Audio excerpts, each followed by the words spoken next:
नमः सिद्धेभ्य नमो अर्हन्ताणं नमो सिद्धाणं नमो वीर्याणं नमो वज्रायाणं नमो लोये सर्वसाहुणं सहजानंद चैतन्य प्रकाशाय महीयसे नमो अनेकांत विश्रांत महिम्ने परमात्मने दुर्निवारणानीक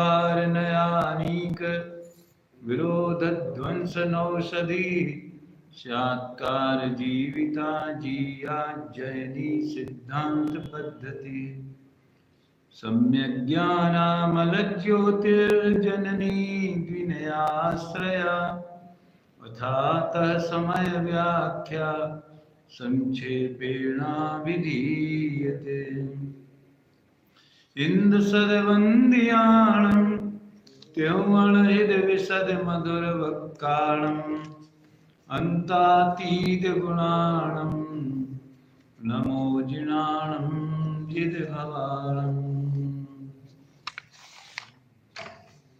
पंचाध्यायी ग्रंथराज की 14 गाथाओं का अपन पाठ करते हैं केवल इस उद्देश्य से कि इसमें द्रव्य सत लक्षण वाला है।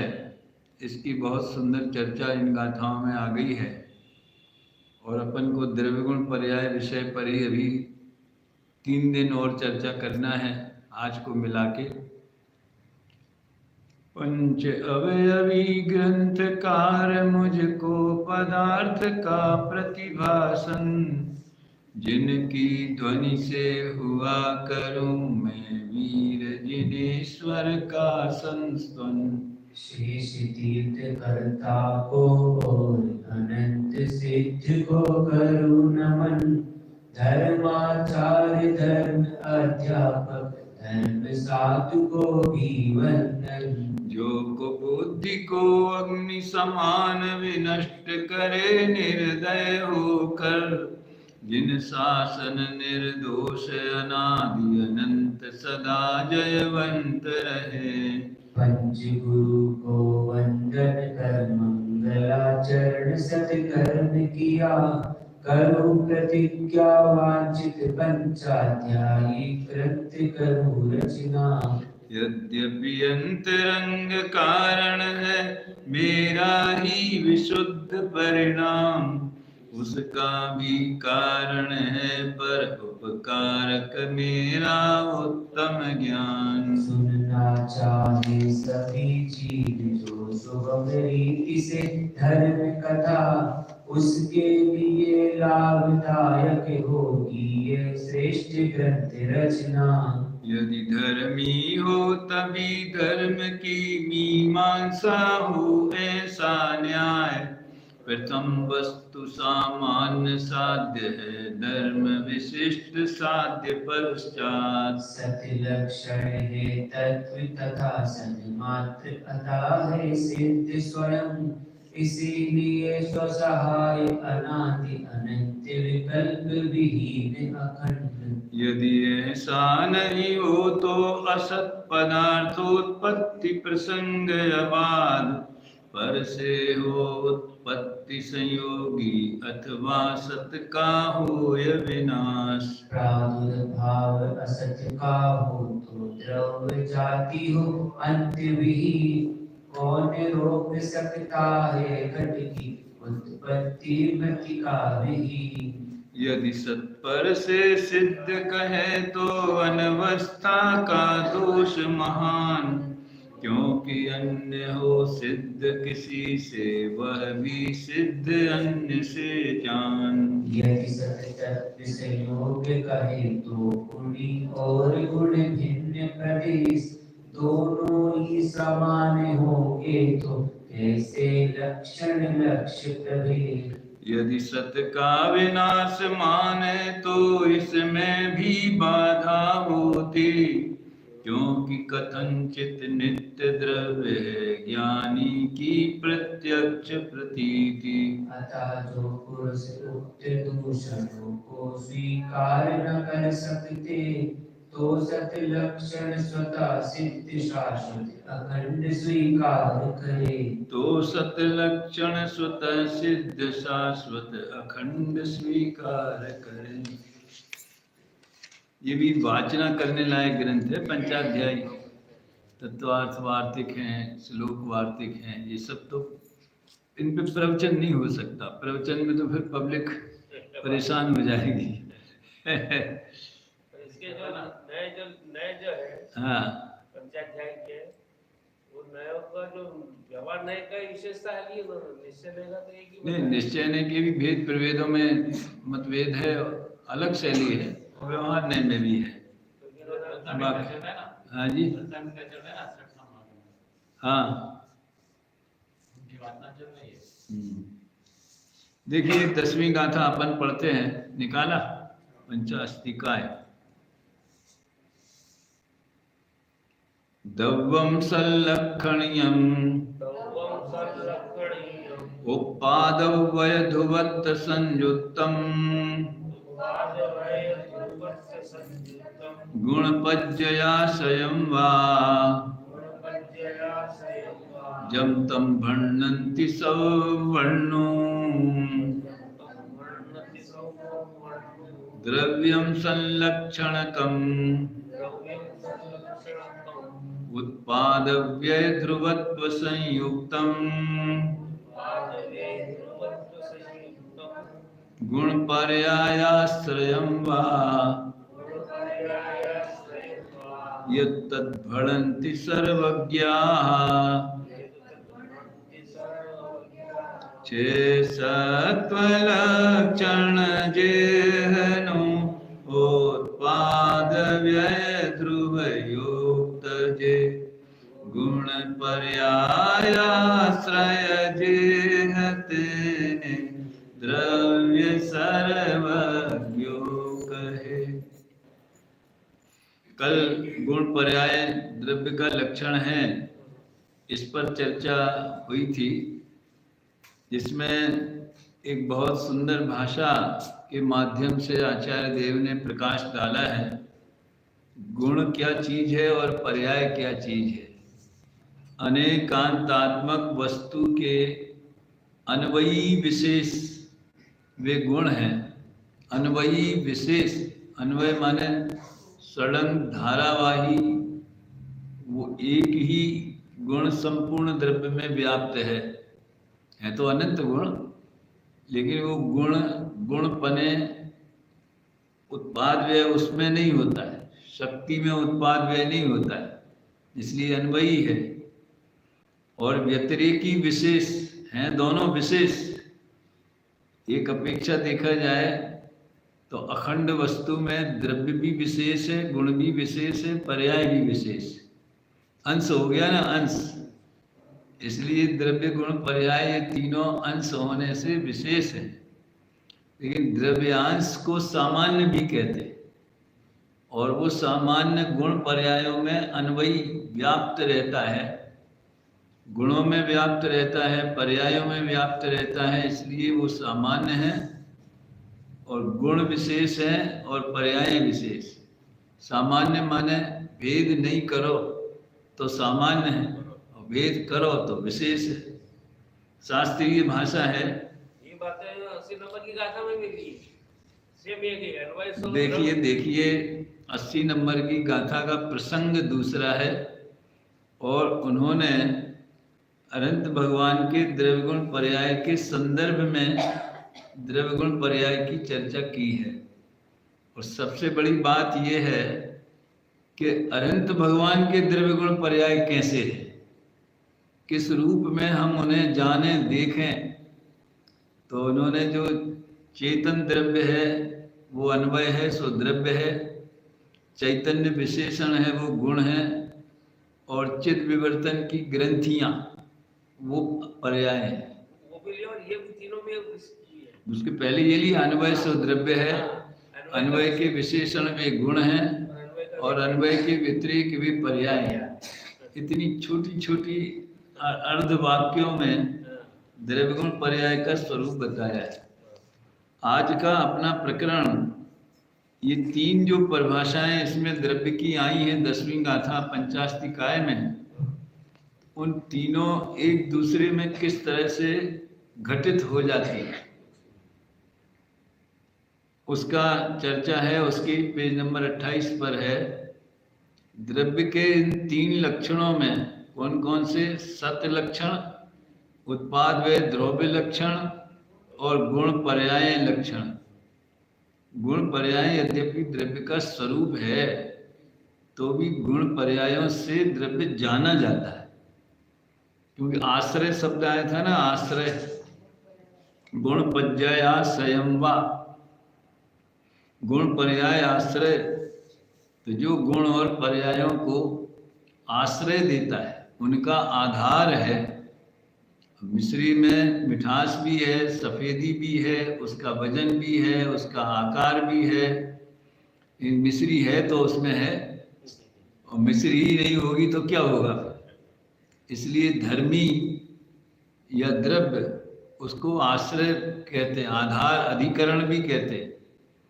और गुण पर्याय जो है वो आश्रय लेने वाले, लेने वाले क्या, उसके आधार से रहने वाले। हाँ, एक का कथन करने पर शेष दोनों बिना कथन किए अर्थ से ही आ जाते हैं। अब एक में बाकी की दो परिभाषाएं घटाएंगे। यदि द्रव्य सत हो तो वह उत्पाद व द्रव्य वाला और गुण पर्याय वाला होगा। आप कल्पना करो, सत्य तो है लेकिन उसमें उत्पाद व्यय नहीं है, तो उत्पाद व्यय के बिना ध्रुवता टिकेगी किसमें? किसमें व्याप्त रहेगी? सामान्य विशेषों के बिना किसमें व्याप्त रहेगा? इसलिए यदि सत्य कहो तो उत्पाद व्यय द्रव्य उसमें आ ही जाएंगे। अकेला द्रव्य सत्य है ऐसा नहीं है, उत्पाद भी सत्य है, व्यय भी सत्य है। गजब की बात, व्यय को तो असत कहना चाहिए। मैंने आपको बताया था कई दफे यहाँ, इस द्रव्य गुण पर्याय के श्रोताओं के काम की चीज है। जयपुर के शिविर का एक प्रसंग है जिसमें लालचंद भाई प्रवचन कर रहे थे और युगल जी, प्रकाश चंद जी हितैषी, दिल्ली वाले और भी अनेक विद्वान, काफ़ी विद्वान आते थे उस समय। 15-15 दिन का शिविर लगता था। तो वो सुन रहे थे, तो बात आई शायद शंका समाधान का प्रकरण होगा।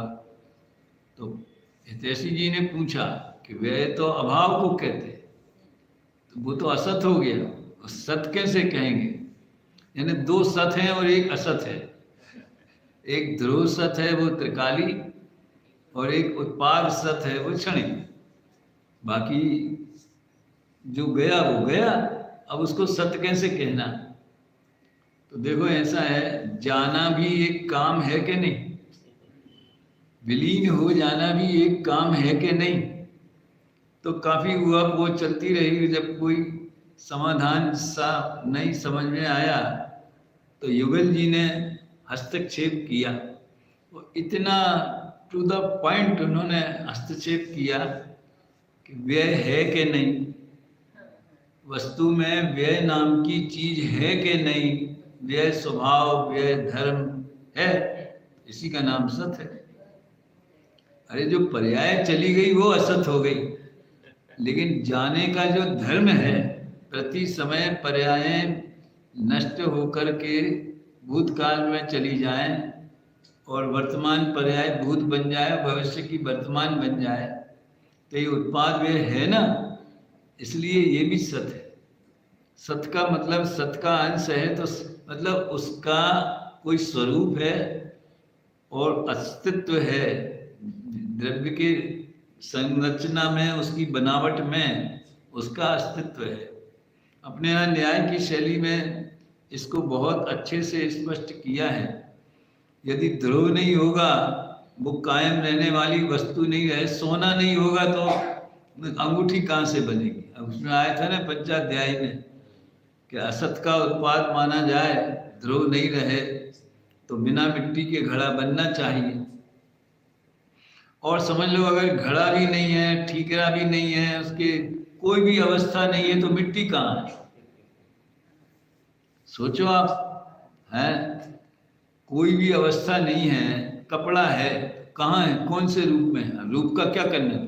कपड़ा ले आओ, तो एक थान ले आया, कहते ये तो थान ले आया, ये तो चौरस है, ये तो लंबा है, ये तो कुर्ता है, ये तो कोट है। अरे किसी न किसी रूप में तो हो गई ना, है? आप कमीज मत पहनना, कुर्ता मत पहनना, पैंट शर्ट मत पहनना, कपड़ा जरूर पहनना। तो चादर ओढ़ना, अरे वो भी कपड़ा ही है, समझ में आया है ना? कोई सिले सिलाए नहीं पहनना, तो बिना सिलाए दुपट्टा ओढ़ लेना, तो वो भी तो चादर है ना। लुंगी लगा लेना, चद्दर ओढ़ लेना, तो बिना किसी आकार प्रकार के, बिना अवस्था के मूल वस्तु का अस्तित्व नहीं टिकता है। तो उत्पाद वह कोई हल्की चीज नहीं है द्रव्य में, वे 2 नंबर की चीज नहीं है कि सेकंड सिटीजन हुए हैं। पूरी अखंड वस्तु में उत्पाद व द्रव्य की जो सिस्टम है, उस पूरा सबका योगदान क्या है? वस्तु ही उत्पाद में द्रव्यमयी है। ऐसी अद्भुत चीज है भाई, उत्पाद व द्रव्य वाला। यदि द्रव्य सत्य है तो उत्पाद व द्रव्य वाला और गुण पर्याय वाला होगा। अब उत्पाद वे तो एक सिस्टम है, एक नेचर है। किसका उत्पाद और किस में से उत्पाद? तो कोई परिणमन होना चाहिए, अवस्था होनी चाहिए, जैसी कपड़े की बताई है। और वो अवस्था होगी तो उस अवस्था के जाति का उसमें गुण भी तो होना चाहिए। अब मिश्री में मिठास है, वैसी मिठास धर्मास्तिकाय में नहीं है, काल द्रव्य में नहीं है, आत्मा में नहीं है। क्यों नहीं? क्योंकि उसमें रस नाम का गुण नहीं है। समझ में आया ना?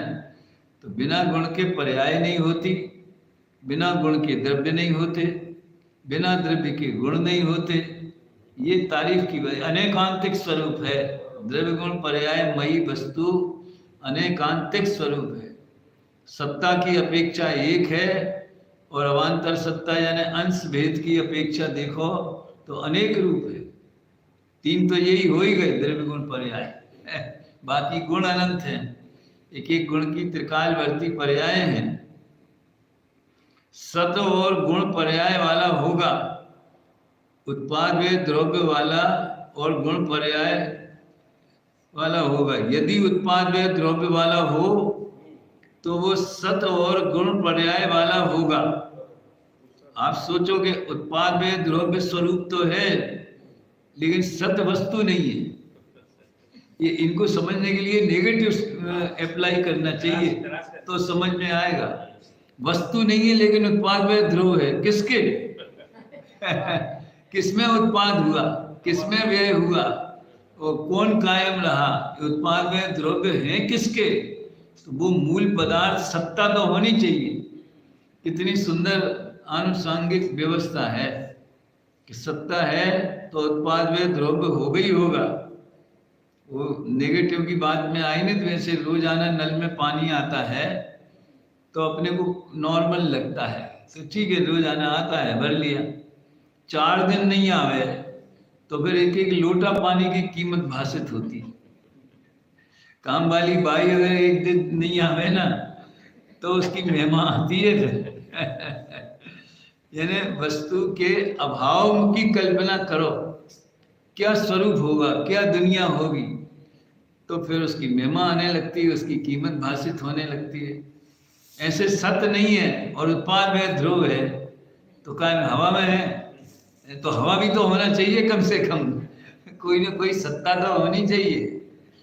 इसी तरह तीसरा पॉइंट, अनादि की पर्याय जो है हो गई, वो सब कैसे हो सकती है? यहाँ जो द्रव्य गुण पर्याय की बात करते हैं ना, वो वर्तमान पर्याय की बात करते हैं। भूत और भविष्य वाली पर्यायों की चर्चा वो अलग प्रसंग में आती है। वो कहते हैं कि वो पहले थी, ख्याल में आया ना, आज नहीं है लेकिन कल थी। ये बात आज भी सत्य है क्या? ये प्रवचन सार में है ऐसा। इसलिए भूत भविष्य की पर्यायों को कथनचित विद्यमान बोला है, कथनचित सत बोला है। द्रव्यार्थिक नय से सत का ही उत्पाद होता है। जो सम्यक दर्शन हुआ है वो आत्मा की योग्यता में पड़ा था तो प्रकट हुआ है। नहीं तो जड़ जो दर्शन मोहिनी के उपशम से सम्यक्त होता है, लेकिन दर्शन मोही खुद को नहीं होता क्योंकि उसमें योग्यता त्रिकाली भी नहीं है, उसका त्रिकाली उपादान भी वैसा नहीं है। वो पंकज भाई है उत्पाद भी सत्य है, व्यय भी सत्य है। यहाँ तो भूत भविष्य की पर्याय भी एक अपेक्ष द्रव्यार्थिक नय से सत्य है और पर्यायार्थिक नय से असत है। ऐसा दो नयों से चर्चा आती। भूत भविष्य की बात, वर्तमान पर्याय तो जो है वो तो है ही, तो इसमें वर्तमान पर्याय की बात है। और केवल ज्ञान में तो वर्तमानवती है, इसलिए तो केवल ज्ञान में तो सभी पर्याय सभी द्रव्यों की वर्तमानवती है। इसीलिए तो उनको क्या बोलते हैं, सत कहा है। सत उत्पाद असत उत्पाद दोनों की चर्चा है। ऐसी चर्चा जैन धर्म के अलावा गुरुदेव कहते हैं बार बार, आ बात सर्वज्ञ सिवाय बीजे क्या नथी, ऐसा।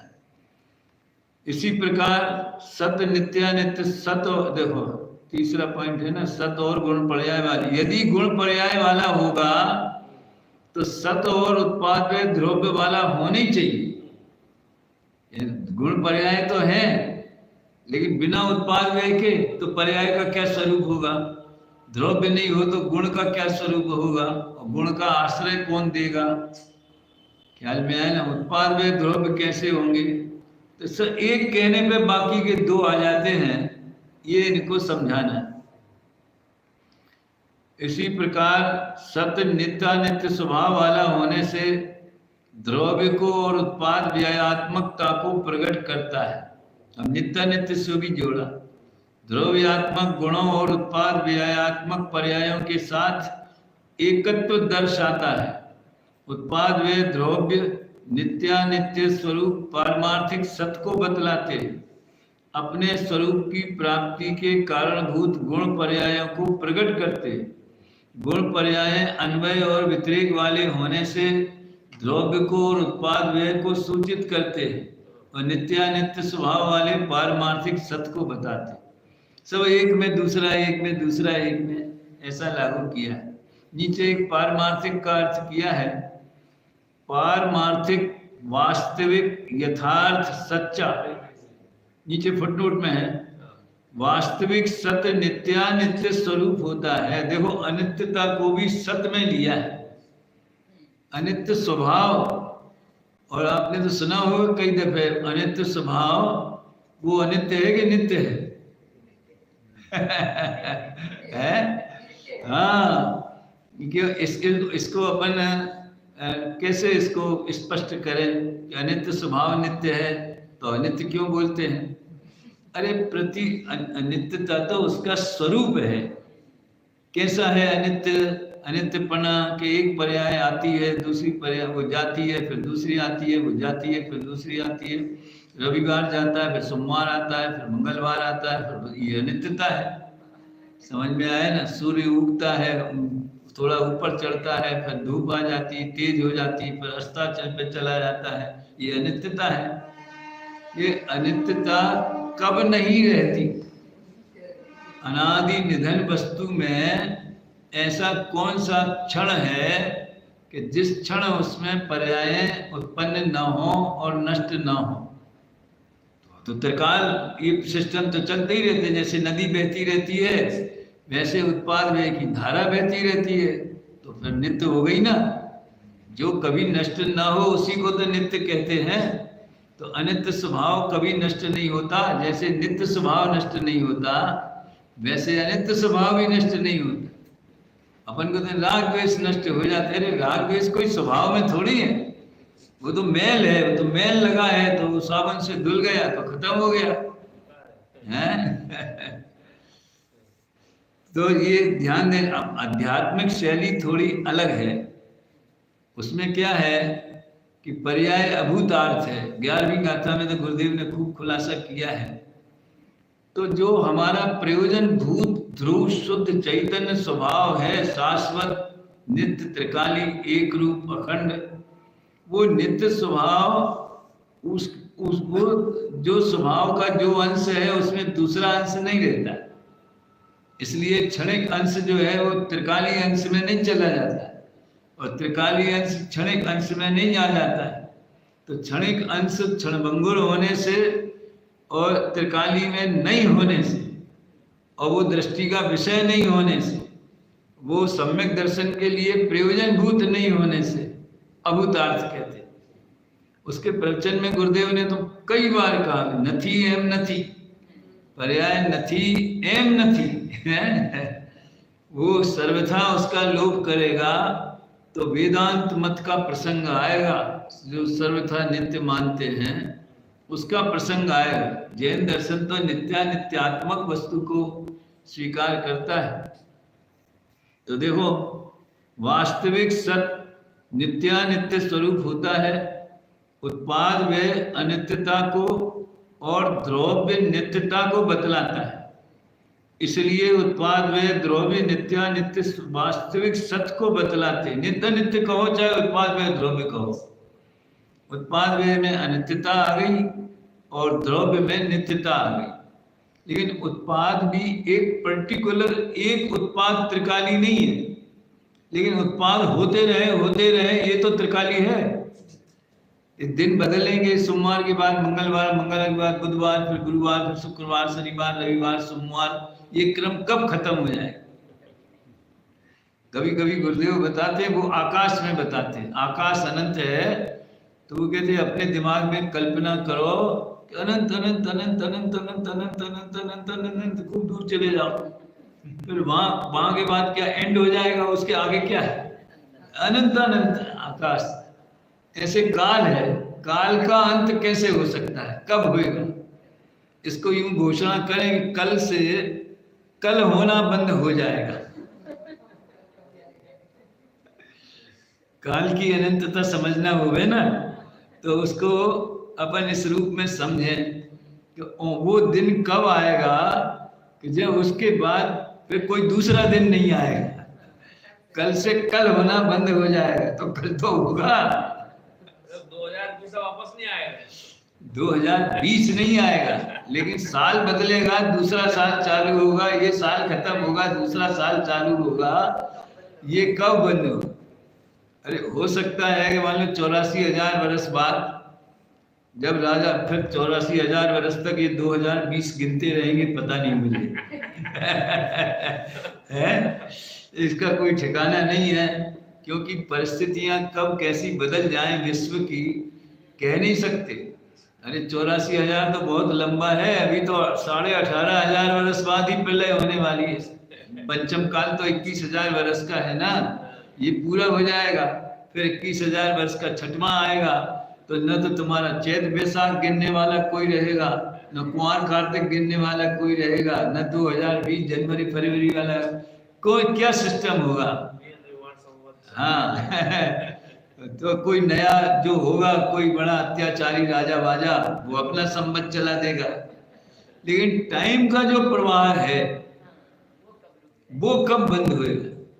इसलिए काल का परिवर्तन भी अनादि अनंत है, नित्य है। तो काल द्रव्य तो नित्य है ही, लेकिन द्रव्य में होने वाली पर्यायों का प्रवाह भी नित्य है। तो दोनों नित्य है तो अनित्य क्या है? एक पर्याय जो है पर्टिकुलर, वो अनित्य है। जैसे आज रविवार है तो रविवार की मियाद 24 घंटे की, फिर सोमवार चालू हो जाएगा। लेकिन रविवार के बाद सोमवार, सोमवार के बाद मंगलवार, ये क्रमशः जो विकास है काल की गति, वो नहीं बंद होने वाली ये समझना भाई, यहाँ पारमार्थिक सत्य को, द्रव्य को नित्यानित्य स्वरूप कहा है, उत्पाद व अनित्यता को और द्रव्य नित्यता को बतलाता है। इसलिए उत्पाद व द्रव्य नित्यानित्य स्वरूप वास्तविक सत्य को बतलाते। ये व्यवहार नहीं है, उत्पाद व व्यवहार नहीं है, वो भी परमार्थ है, क्योंकि है वो भी शाश्वत स्वभाव है वस्तु का। समझ में आया? लेकिन क्षणवर्ती उत्पाद व्यय का लक्ष्य छुड़ाने के लिए और एक अखंड अभेद नित्य ध्रुव वस्तु का लक्ष्य कराने के लिए उत्पाद व्यय को अभूतार्थ अथवा व्यवहार अथवा असत्यार्थ ऐसा भी संज्ञा उसको दी जाती है। तो प्रयोजन की बात अलग है और वस्तु स्थिति की बात अलग है। ऐसे आप रेलवे स्टेशन पर खड़े हुए, अभी तो गाड़ियां बहुत कम चल रही हैं, पहले नासिक से समझ लो 100-125 गाड़ियां यहाँ से पास होती थी, हैं? तो कौन सी गाड़ी अभूतार्थ है और कौन सी भूतार्थ है? हमें कहीं नहीं, वो जो है ना, वो गेट पे, जो गेट बंद करने वाला फाटक पे जिसकी ड्यूटी लगती है, उसे तो किसी गाड़ी को ना कोई मुख्य है ना कोई गौण है। उसे तो जब गाड़ी आने की सूचना उसके फोन पे आती है पिछले स्टेशन से, तो वो अपना वो खम्मा लगा देता है, वो बैरियर बंद कर देता है, बाद में खोल देता है। आपके लिए जिस गाड़ी से आपको यात्रा करनी है वो भूतार्थ है। भूतार्थ यानी प्रयोजन भूत है, वो मतलब की है, अरे वो अपनी गाड़ी है। 200 रुपए की टिकट ली बंबई जाने की, तो वो पंचवटी अपनी हो गई। समझ में आया? और जो जिससे हमें जाना नहीं है, वो उससे हमें कोई मतलब नहीं, वो अभूतार्थ है। उसका कब आई है, कहाँ से आई है, कहाँ कहाँ जाती है, क्या होता है, काय को इसमें उलझते हो? जिस गली जाना नहीं उसका पता क्यों पूछना, ऐसी कहावत है ना। इसी प्रकार द्रव्य उत्पाद व द्रव्य वाला है ऐसा कहने से वो सत्य है, ये भी बिना कहे ही आ जाता है। सत्य नहीं होता तो उत्पाद व द्रव्य किस में होता? फिर दूसरा पॉइंट है, अपने उत्पाद व द्रव्य के यदि गुण हो तो ही द्रव्य होता है, पर्याय हो तो ही उत्पाद व्यय होता है। देखो, उत्पाद व्यय तो एक सिस्टम है, मगर वो सिस्टम किस में है? मूल चीज तो गुण पर्याय है, समझ में आया ना? उत्पाद व्यय तो गुणों का त्रिकाल वैसा का वैसा कायम रहना, इस स्वभाव को ध्रुवता कहते हैं। और नई नई अवस्थाएं प्रति समय होना, इस स्वभाव को उत्पाद व्यय कहते हैं। लेकिन उत्पाद व्यय होने के लिए गुण तो चाहिए है, जिसमें उत्पाद व्यय होते हैं, और कायम रहने के लिए भी गुण चाहिए। कहने का आशय ये है कि वास्तव में देखा जाए वस्तु के असली पार्ट कौन है, तो वो द्रव्य गुण पर्याय। समझ में आया ना? अब द्रव्य ध्रुव स्वरूप है, गुण भी ध्रुव स्वरूप है, पर्याय उत्पाद व्यय रूप है, और तीनों का अखंड पिंड है, वो सत है। ओरिजिनल जो द्रव्य है उसका सही नाम द्रव्य है, और द्रव्य का लक्षण सत है, और सत गुण द्रव्य गुण पर्याय वाला होता है। प्रवचन सार में यही है, हैं? अभी जीव पे कैसे लगाएं? जीव का जीवत्व, जीव द्रव्य है तो द्रव्य में गुण पर्याय हैं। अगर गुण पर्याय नहीं होते तो द्रव्य का क्या स्वरूप होता? अरे जीव नाम ही जीवत्व शक्ति के कारण दिया है। जीता है, जीता था, जिएगा। अब व्यवहार से कहो तो 4 प्राण 6 प्राण जिसके जितने होते हैं वो असद्भुत व्यवहार से है, और निश्चय से अपने चैतन्य प्राणों से सदा काल जीता है। उसमें है ना सब, तिक्काले चदु पाणा इंद्रिय बल माऊ आण पाणोया व्यवहारा सो जीवो निश्चय नय दो दुचेदना जस। जब हम जयपुर में पढ़ते थे ना गंगवाल जी, तो प्रेस करते करते और द्रव्य संग्रह की पुस्तक सामने रख के, हमारे कोर्स में थी उपाध्याय में 11th में, तो वो याद करी थी। अब बस ऐसे ही है कि दूसरी चीजें आती जाती है तो पुरानी भूलते जाते हैं, कुछ कुछ गाथाएं याद रहती। इसलिए यदि गुण पर्याय ना हो तो उत्पाद व द्रव्य अपने स्वरूप को प्राप्त हो ही नहीं सकते। गुण होएगा तो ध्रुवता होएगी, पर्याय होगी तो उत्पाद व होगा। इस प्रकार द्रव्य उत्पाद व द्रव्य वाला है ऐसा कहने से गुण पर्याय वाला है ये भी सिद्ध हो जाता है। प्रथम तो गुण पर्याय अन्वय द्वारा द्रव्य को सूचित करते। अन्वय माने मतलब वो व्याप्त है, व्याप्त है। हाँ, गुण पर्याय अन्वय द्वारा द्रव्य को सूचित करते हैं और व्यतिरेक द्वारा उत्पाद वेग को सेंटर में गुण लिया। तो गुणों का जो एक रूपता है वो ध्रुवता है और जो उसमें परिवर्तनशीलता है वो उत्पाद वेग। इस प्रकार वे उत्पाद वेग द्रव्य को सूचित करते हैं। दूसरे गुण पर्याय अन्वय द्वारा नित्यता को बतलाते, क्योंकि वही का वही है ना। गुण कब नष्ट हो जाए? नष्ट हो जाए तो गुण काय का फिर?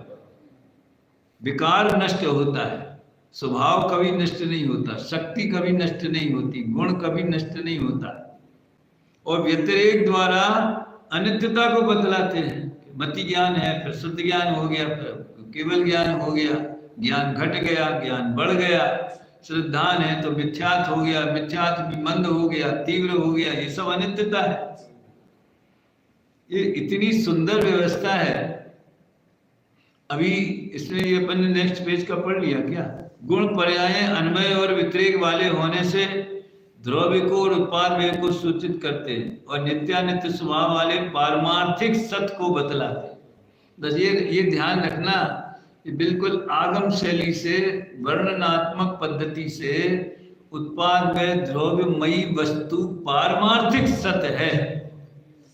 तो व्यवहारिक सत्य क्या है? तो संयोग से देखना, भेद करके देखना, वो व्यवहार है। उत्पाद में ध्रुव स्वभाव का अखंड पिंड है, वो परमार्थ है। वो दृष्टि में घुस गया, वो दृष्टि के विषय में उत्पाद में, अरे यहाँ दृष्टि नहीं यहाँ तो सत्ता का क्या स्वरूप है ये समझ में आ रहा है। और उत्पाद में ध्रुव का भेद नहीं रहता दृष्टि के विषय में, ध्रुव का आलम्बन रहता है। ध्रुव स्वभाव में एकाकार प्रतीति, एक रूपता वो रहती है, लेकिन वो वहां पर कब मैं ध्रुव का आलम्बन लूं, मैं ध्रुव में डूब जाऊं, अपने में लीन हो जाऊं, ऐसा विकल्प खड़ा नहीं होता है। विकल्प खड़ा हो तो डूबे नहीं। कितनी सुंदर व्यवस्था है। भावार्थ, द्रव्य के 3 लक्षण हैं, सत, उत्पाद में द्रव्य और गुण पर्याय। ये तीनों लक्षण परस्पर अविनाभावी हैं। जहां एक हो वहां शेष दोनों नियम से होते हैं।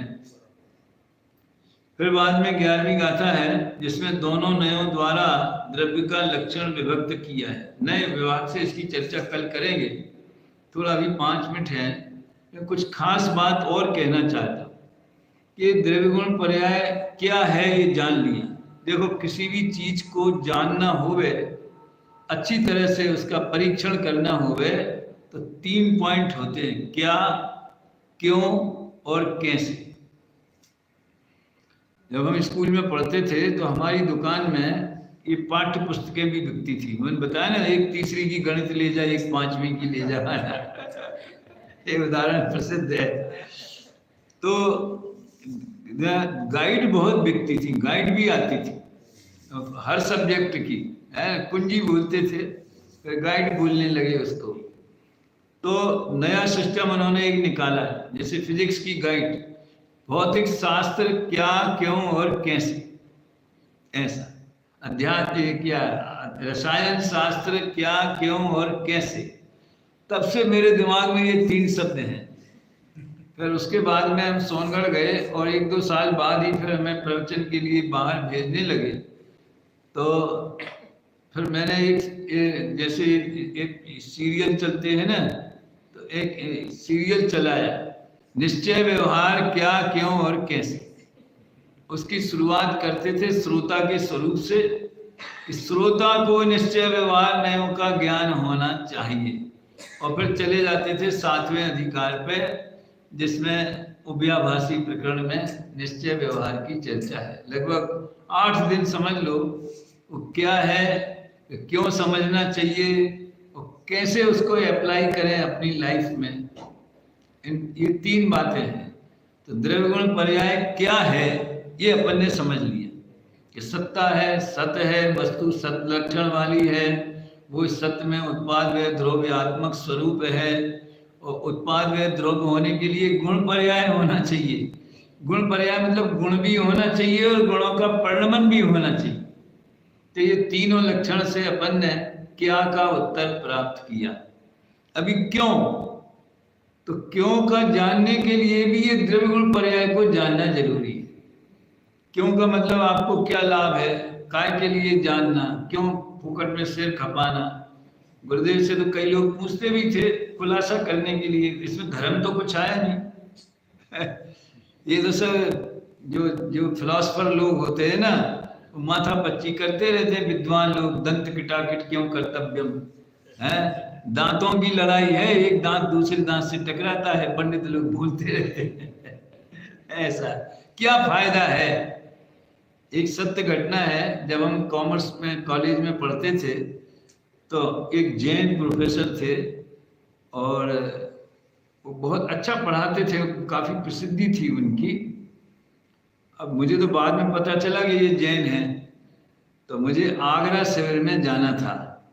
तो आगरा शिविर में मुझे हमारे साथियों ने बताया कि आप इनसे फॉर्म भर के दे दो तो रेलवे का कंसेशन मिलेगा, 50% स्टूडेंट कंसेशन रेलवे में मिलता था। तो मैं उनके पास गया, कहाँ जाना है, आगरा जाना है। क्यों, शिविर में जाना है। तो बोले कि उनका कोई आमंत्रण आया तुम्हारे पास। तो मैंने कहा हाँ सर आमंत्रण आया, जयपुर से चिट्ठी आ गई थी कि आप विदिशा शिविर में आए थे, अब आप आगरा भी आइए।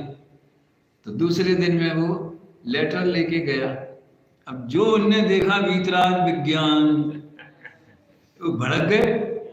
अरे कहाँ तुम, ये अच्छा शब्द नहीं बोला इनने, उन्होंने थोड़ा हीन शब्द बोला, क्योंकि आजकल शब्दों का बहुत ध्यान रखना पड़ता है। इनके चक्कर में कहाँ से पड़ गए। फिर उनने जो कमेंट्स किया वो सुनने लायक। ये तुम्हारी चढ़ती उम्र है, तुम कॉमर्स के स्टूडेंट हो, देश में खाद्य समस्या है, बेरोजगारी की समस्या है, फलाना है, वो पढ़ो लिखो, इसमें देश की सेवा में कुछ इसका अपना योगदान दो। है ये वितराग विज्ञान, ये पागलों जैसी बात है, लफंगों के चक्कर में पड़ गए ऐसे बोले। अच्छा तो कल आना था, मैं गया ही नहीं, मेरे को चाहिए नहीं कंसेशन में। द्रव्य गुण पर्याय उत्पाद में ध्रुव नित्य नित्य एक अनेक, ये बातों के अलावा ये लोग काम तो कुछ करते नहीं है, धर्म तो कुछ करते नहीं कि पूजा पाठ करें या व्रत शील संयम पालें। सीधी बात तो ये है कि मुनि हो गए, इतना ज्ञान हो गया है तो आगे बढ़ो। अपने यहाँ शिविर भी एक हुआ था, उसमें लोग ऐसे ही बोलते थे, हैं आगे क्यों नहीं बढ़ते, आगे क्यों नहीं बढ़ते। भाई आगे बढ़ना किसे कहते, तो बाय आचरण में आगे बढ़ने को लक्ष्य बना रहा है कि अपने श्रद्धान में तत्व स्पष्ट से स्पष्ट भाषित होने लगे और मोह का अभाव हो जाए। एक कदम तो रख पहला, वो होता है ना, वो सीढ़ी अपने आप चलने वाली, वो क्या बोलते हैं, एस्केलेटर। हाँ, पहली सीढ़ी पे पैर रख दे तो अपने आप को तू ऊपर जाएगी। उस तो पुरुषार्थ नहीं करना पड़ेगा। अरे पुरुषार्थ भी अपने आप होएगा, तेरे सोचने से नहीं होगा। वो अपने स्वकाल में उस जाति का पुरुषार्थ हुए बिना रहेगा नहीं। तो ये समझने की बात है। हम द्रव्य गुण पर्याय को समझें तो देखो, पर्याय को समझने से ये लाभ है कि हमें क्या करना है जीवन में। समझ में आया। हम अज्ञानी हैं, दुखी हैं, मोही रागी द्वेषी हैं, तो ये इसका अभाव करना है। जे त्रिभुवन में जीव अनंत, सुख चाहे दुख तय भयवंत, जिनका अभाव करेंगे, ये हमें पर्याय की तरफ का ज्ञान करने से ये लक्ष्य सही निर्धारण। बहिरात्मता हे जान तजी, अंतर आत्म पूजे, परमात्म को ध्याय निरंतर, जो नित्य आनंद पूजे। तो परमात्मा बनना है, काय के लिए बनना है, सुखी होने के लिए, पूर्ण सुखी होने के लिए। और कैसे बनना है, तो अपना वैभव को जानो।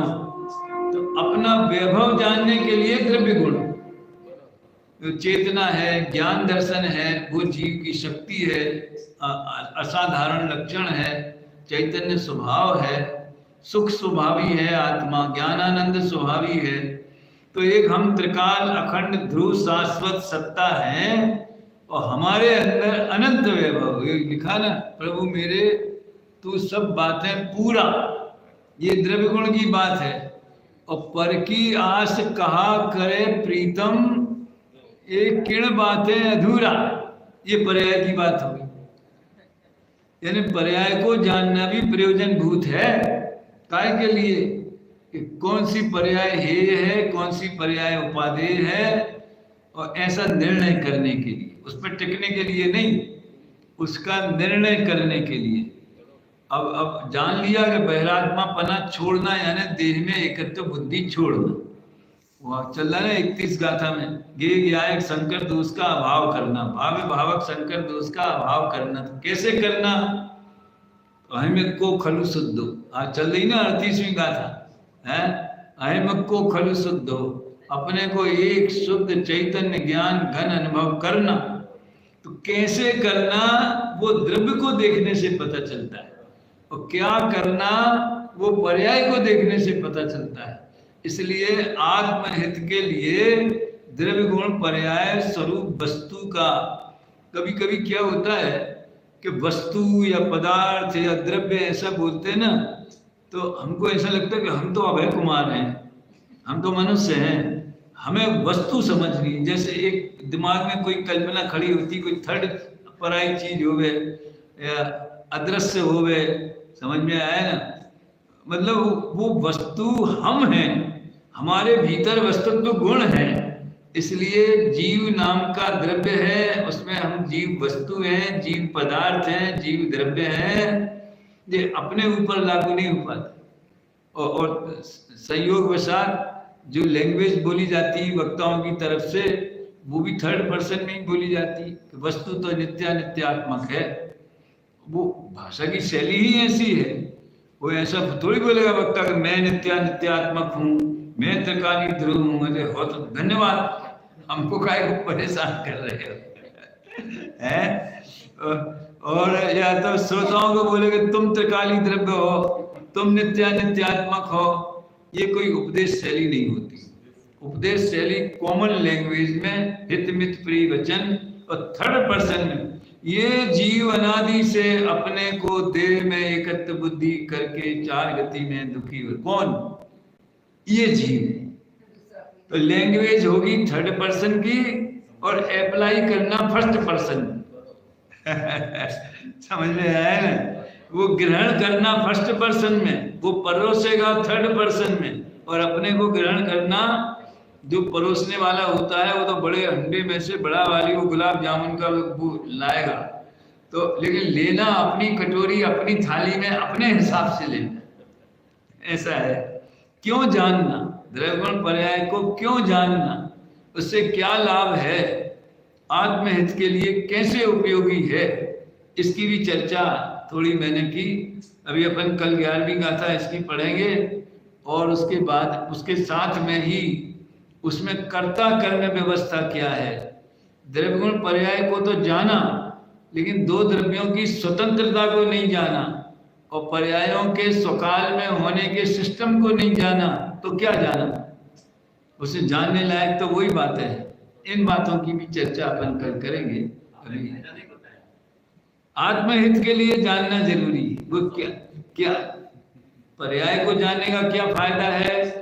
कि हमारा टारगेट नक्की करना कि हमें क्या है और क्या होना है। मैथिली शरण गुप्त की एक कविता थी, हम कौन थे, क्या हो गए और क्या होंगे अभी, आओ विचारें आज मिलकर ये समस्याएं सभी। तो हम कहाँ से आए? हूँ कौन छू क्या थी थयो सुन स्वरूप छे मारूं खरूं, कोणा संबंधे वर्णगणा छे राखूं के ये परिहर। इसका जवाब कौन देगा? वो पर्याय देगी। यानी पर्याय वाले पार्ट को आप जानेंगे तो उसका सही जवाब मिलेगा। अगर जवाब तो ले लिया कि ये करना है, अंतरात्मा होकर के परमात्मा बनना है, मगर कैसे बनना है? कोई पर से, देवगुरु शास्त्र से वो तो निमित्त होंगे, देशना लब्धि होगी, लेकिन पुरुषार्थ तो अपने को अपने आत्मा का आश्रय का करना है। तो इस तरह से द्रव्य को जानने से कैसे करना है, इसका जवाब द्रव्य को जानने से मिलता है। क्या करना है इसका जवाब पर्याय को जानने से मिलता है। थोड़ा नए चक्कर में भी दादा ने द्रव्यार्थिक पर्यार्थिक वाला प्रकरण जो आया है, अपन ने भी लिया था नए रहस्य में, उसमें ये बात का खुलासा किया था। तो कल अपन 11वीं गाथा लेंगे, अभी यही विराम। तो मुझे गंगवाल जी याद दिला देना, स्वतंत्रता वाला और पर्यायों के स्वकाल वाला 1-2 पॉइंट है ना, इसके साथ में लेना चाहिए। मिथ्यात्म नाश वेको, ज्ञान के प्रकाश वेको, आपा पर भाष वेको, भानु सी बखानी है।